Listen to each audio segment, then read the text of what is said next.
G'day everyone, welcome to Shane Shed. It's been a little while since I've been doing some work on the Suburban on the channel, so just doing some little bits and pieces here and there, but today I'm just going to be changing out the coolant overflow bottle.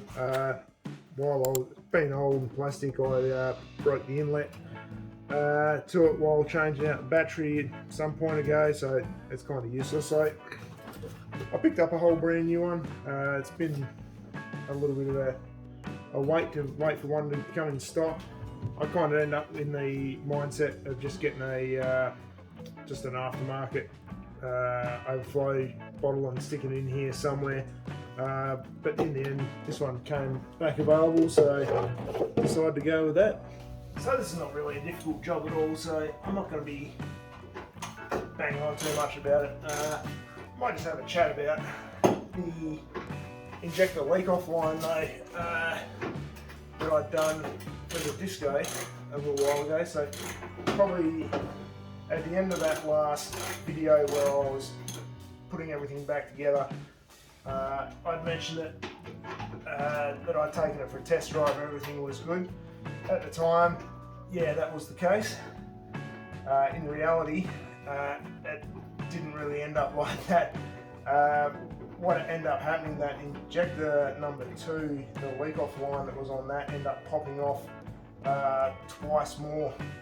And what was happening was I took it for a bit longer test drive and it popped off,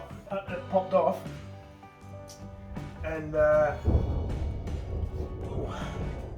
bit thundery, bit of a summer storm. Yeah, so I took it for a test drive and it popped off, and I couldn't really figure out what was going on there. I thought it was a bit strange. I put it, luckily the clip had just come out a little bit enough to allow that motor to slide out. So at that first occurrence that it had popped off, when I put the clip back in, I noticed it was a bit loose in the fit, so it had stretched out. Obviously it hadn't it had seated in properly, but it wasn't holding in properly, so it must have been as soon as it got a bit of vibration, it just come out. A little bit of pressure in the line, just popped that nipple out of the injector. I didn't really think much of it at the time, just sort of squeezed the clip up a little bit, put it all back together, away I went again. Same run again, and it popped out again. So after that second time, I was a bit pissed off, and well, at the time I was ready to go for another drive with the leaking diesel and let it burn to the ground. I was kind of very annoyed. Interestingly, it turned out that the second time I had a bit more of a look into it and what was going on. So I noticed that the clip had come loose again. So I decided to check all the rest of the clips, and interestingly enough, everything on the left bank was all good. All the clips on the right bank, however, had all come loose again. So yeah, everything on the right bank was loose, which not ideal, let's be honest. And I don't know why every injector on that right bank was loose. It was kind of strange. And everything on the left was okay. So I guess a bit of advice when doing that job, when you put the clips back in, before you go any further with each clip, once they're all in, just get a little flat blade screwdriver, and there's just the tip of the clip pokes out the other side of the injector. I'll probably just get the flat blade screwdriver in and just give it a little, put a little bit of pressure on it to make sure that it's actually sitting tight. If it's loose, it'll just move pretty easily. If it's loose, pull it out, squeeze it up, put it back in, make sure it's tight. Because I'm sure you appreciate how frustrating something like this is when you're going to delve back into it and basically strip everything down again just to fix up that job. Like I said, it was really weird that it was just the right bank, I don't know why. So anyway, that's my advice for that job. This rain is, I don't know how much noise is going to come through, but after all that loose clips, my saga, like I probably should have checked. I probably should have made sure everything was going to be right beforehand. To be honest, not long before I'd done this job, Outback Discovery, Ryan had released a video just discussing a few problems, and he did specifically mention those injector lines, leak off lines coming loose. He had the same issue, so yeah, I probably should have paid a bit more attention to that. I've done those leak off lines once before, didn't have a single problem with it at that time, so why I was having dramas with it this time, I don't know, and why it was the right bank, yeah, again, don't know. It's kind of weird that it just all happened like that on the one, but you know, it is what it is. I'm just here to share the info with you guys. Hopefully you guys don't make the same mistake, and yeah, you have a bit more luck. Obviously, I mentioned in a little short that the channel had hit 1,000 subs. I'm really grateful for that, guys. Certainly appreciate your views, subscriptions, all that base side of things.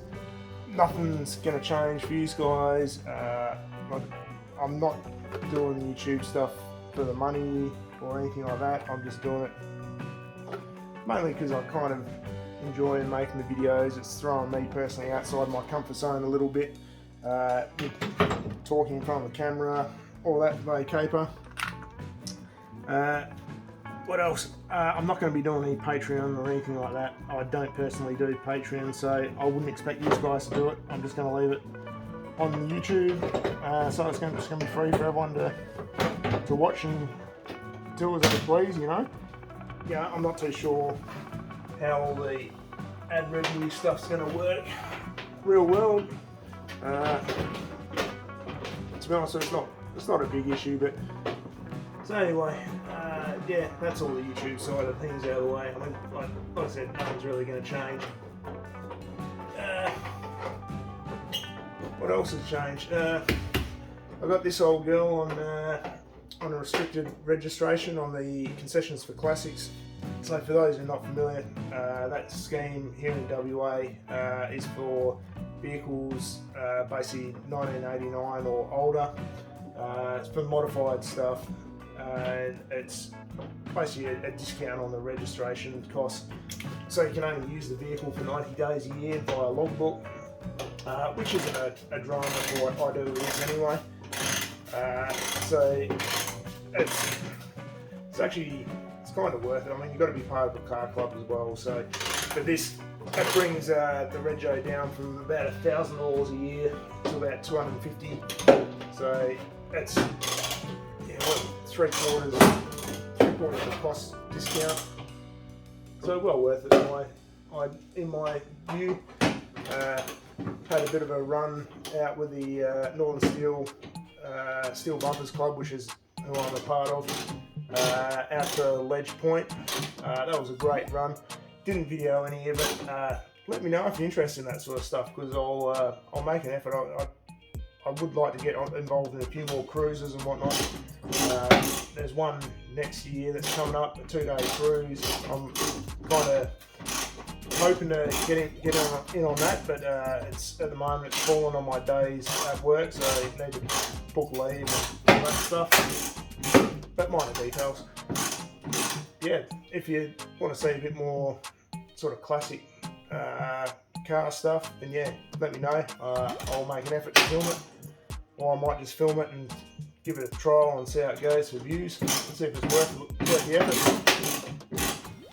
So yeah, anyway, I think that pretty much gets you guys up to date of where we are, what's going on, and I guess coming in the future, I haven't really got anything planned at the moment, to be honest. It's just take it easy, take it day by day, see what throws up. I do have a video that I'm going to come up. I've got to do the front half shafts, drive shafts, what do you want to call them, in the Discovery I had done a front CV boot video a little while ago. In that video I did mess up with the camera settings and the actual removal of the half shaft. I'd fucked that up, so yeah, it was like 15 minutes worth of video that I'd done, and it condensed down to about 5 seconds because it was on hyperlapse and with poor settings as well. So anyway, so I might do a revisit of that and hopefully come up with a bit better video for you all. So yeah, that'd be nice to get that revisited and sorted out properly. But apart from that, I think I might wrap up this video. It's probably sick of me just rabbiting on and dribbling shit for a bit, but anyway, well, thanks for watching if you've got this far. If you're new to the channel, you know, consider by throwing a like, a comment, subscribe if you want to, and I guess I'll see you in the next one. So cheers guys.